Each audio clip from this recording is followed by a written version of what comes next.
to, the 4 athletes that punched their ticket out of the heats. That's going to be James Barr out of Heat 1, Brian Pack from Cincinnati out of Heat 2, Charles Wu from Atlanta in Heat 3, joined Cody Webkin from Heat 4 as the automatic qualifiers into the Final A. Again, as a reminder, all these 19 participants, well, I guess 19 minus 4, that's going to be 15. You guys will have to check timeteam.nl for official results to identify who are going to have the next 2 fastest times to move on to that Final A. Moving right along, our next up is going to be the Women's Masters AA. So this is going to be athletes 21 to 26 average age out on the course. 4 competitors in this first heat. We're looking for the top 3 to move on to Final A.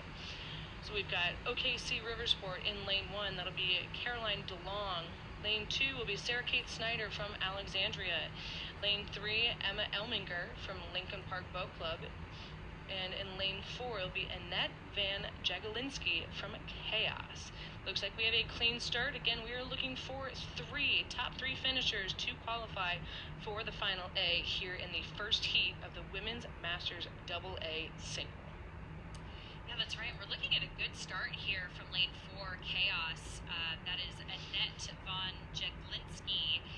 Very interesting club if you've never heard of Chaos Rowing. They come from the Carolina Masters crew. They're a little bit of an offshoot of the Carolina Masters crew from Jordan Lake. They were founded in 2006. So they have put a team together, sort of a rogue crew down there in Carolina. So kind of a fun crew of people that just really wanted to go out there and row.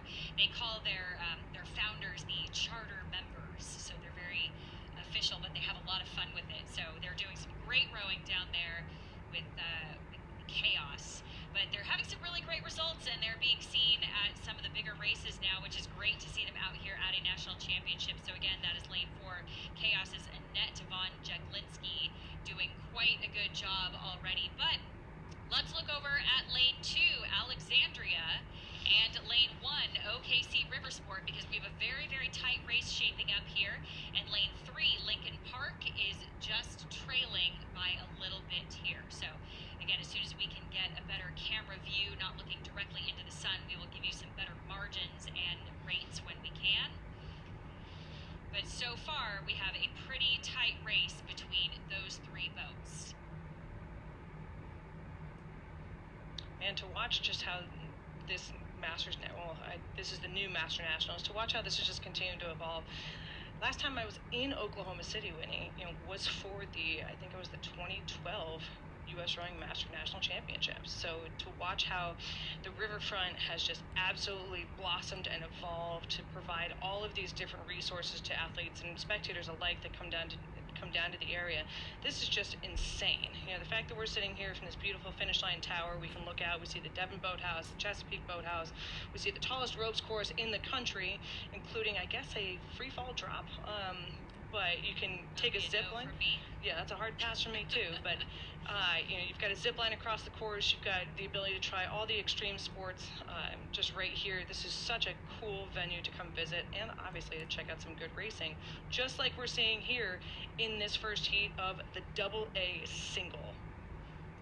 Yeah, that is absolutely right. And right now it is truly looking like we have 3 boats across here as we touch the 200 meters to go. But I may give the advantage here to lane 1, OKC Riversport, followed very closely by lane 2, that is Alexandria, and I have OKC Riversport again rowing at about a 32, and my guess is she's going to start to bring this up just a little bit to try to push away from lane 2, Alexandria, and also not to overlook Chaos in lane 4. So all 3 boats quite a threat to moving on here. So first, second, and third will go to the A final. So right now they are all in a qualifying position. So it is a matter of whether they will decide to fight for lanes or not. Oh, I don't know. Pride. I got to go ahead and go lane 2. That's going to be Sarah Kate with a really nice push. Just the last about 5 strokes to get about a half a length lead over Caroline DeLong from OKC Riversport out there in lane 1. But the 2 of them will have the opportunity to go head to head again in the A-level final later this week. Yeah, that's right. Alexandria's Sarah Kate Snyder brought that up to about a 33 at the finish there, just to put a little extra booster, a little turbo, if you will, to make sure that she crossed the line in first. So very well done there. We have Lincoln Parks